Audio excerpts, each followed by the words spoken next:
Olá, sétimo ano. Hoje nós teremos continuidade do vídeo anterior sobre força. Nós iremos resolver algumas questões sobre força resultante, mas antes disso, vamos resolver as questões na página 8 do livro didático de vocês. Então, peguem aí os livros, abram na página 8. Eu deixei para vocês a questão 3. Nós iremos resolver o restante das questões e aprender como resolver as questões de força resultante. Então, na questão 3 da página 8, nós temos o seguinte.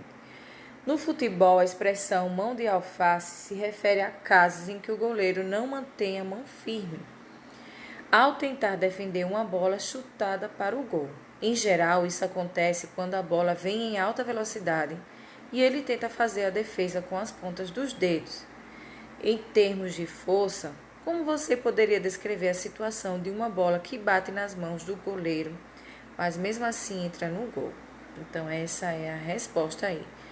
Quanto maior a velocidade da bola, mais firmemente o goleiro precisa sustentar suas mãos para alterar o movimento dela, o que exige mais força. Quando ela bate na ponta dos dedos, é mais fácil para o goleiro mantê-los firmes para mudar a direção da bola, embora eles consigam reduzir um pouco a sua velocidade. Então, essa é a resposta da questão 4.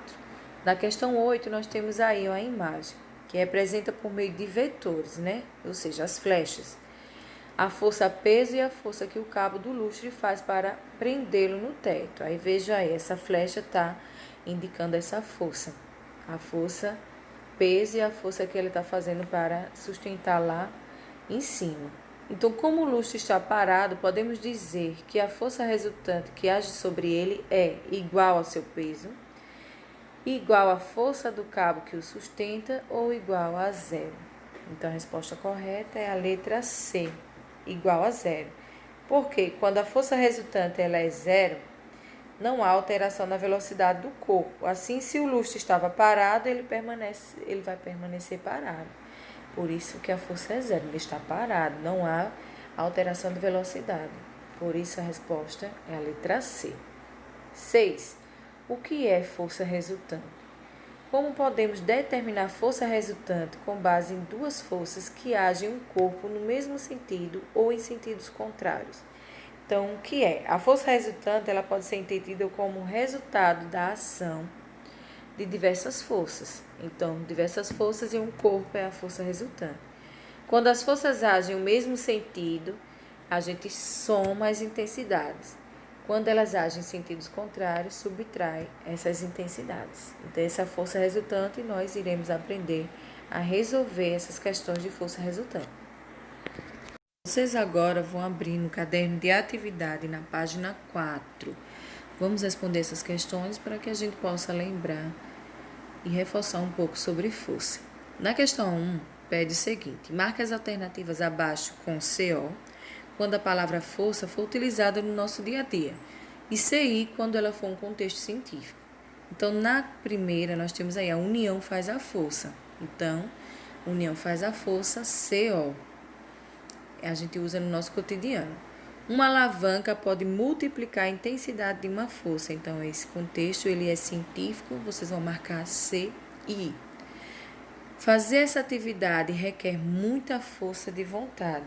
Então, a gente já percebe aí que é um contexto do cotidiano, CO. A polícia usou uma força desproporcional para conter a rebelião. Também é CO, é uma expressão utilizada no nosso dia a dia. A força resultante é igual à soma de todas as forças atuantes do objeto. Então, é um contexto científico, CI. O fisiculturista é uma pessoa que tem muita força. Então, contexto cotidiano, CO.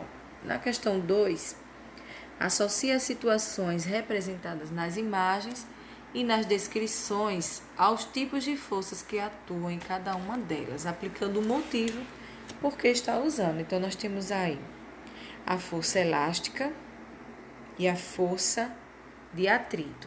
Então, nessa primeira imagem, nós temos aí caminhando em um piso áspero, uma pessoa caminhando em um piso áspero. Então, é força elástica ou força atrito? Força atrito. O que é força atrito? Por quê? Porque existe uma força entre o solo e o tênis.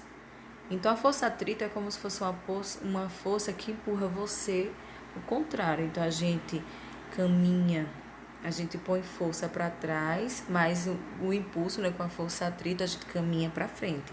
Essa é a força atrito. Então, a relação entre o solo e o tênis, força atrito. Sistema de amortecedores de um veículo. Isso é uma força elástica. Por quê? Porque a força que aparece em molas quando esticadas ou comprimidas. Na questão 3, nós temos aí, vocês vão usar, classifica em aceleração, deformação ou equilíbrio. Então, na primeira imagem, nós temos aí colisão entre dois carros. Na colisão entre dois carros, vai haver o quê? Uma deformação. Por quê? Porque os carros vão se amassar após o choque. No 3, nós temos o lançamento de um foguete. Nós temos aí a aceleração. Por quê? Porque o foguete ele vai ganhar velocidade quando ele conseguir sair da Terra. E por último, nós temos sustentação das vigas de um prédio. Então, aí nós temos o quê? Um equilíbrio. Porque a finalidade do equilíbrio da estrutura é manter estática, né? Ou seja, manter parada em equilíbrio. Então, esses aí são os tipos de força. Espero que vocês tenham entendido. Vamos agora resolver as questões de força resultante. Na questão 7, na página 9, nós temos o seguinte. Ao empurrar um guarda-roupa, uma pessoa faz uma força de 50 newtons. Então, nós temos aqui 50 newtons. Suponhamos que aqui seja o guarda-roupa.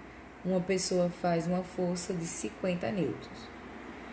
Se a força de atrito que se opõe ao movimento for de 20 newtons, então a força de atrito que se opõe, então se ela se opõe, é uma força contrária. De quantos newton? 20 newton. Qual será o valor da força resultante sobre o guarda-roupa? Para que lado apontará a força resultante?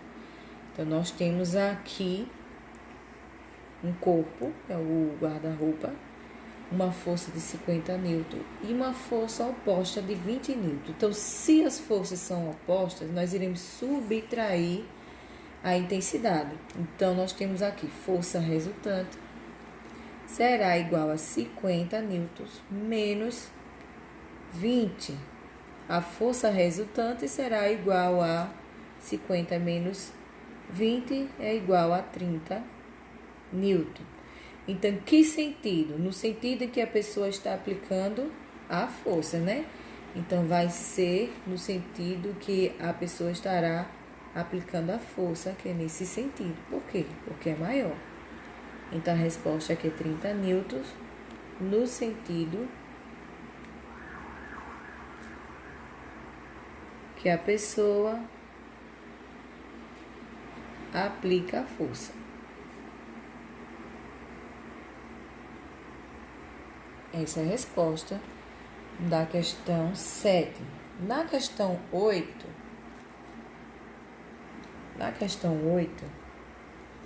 calcule a força resultante nos casos aí abaixo. Então, observe aí. E faça um desenho representando a força resultante que age em cada corpo. Então, nós temos aí um corpo com três forças na intensidade de 3 newtons, de 4 e de 5 newtons. Então, as três forças estão no mesmo sentido. Observe que o sentido é o mesmo. Então, se elas estão no mesmo sentido, letra A, nós iremos somar todas as forças. Elas estão no mesmo sentido. A força resultante será igual a 3 mais 4 mais 5.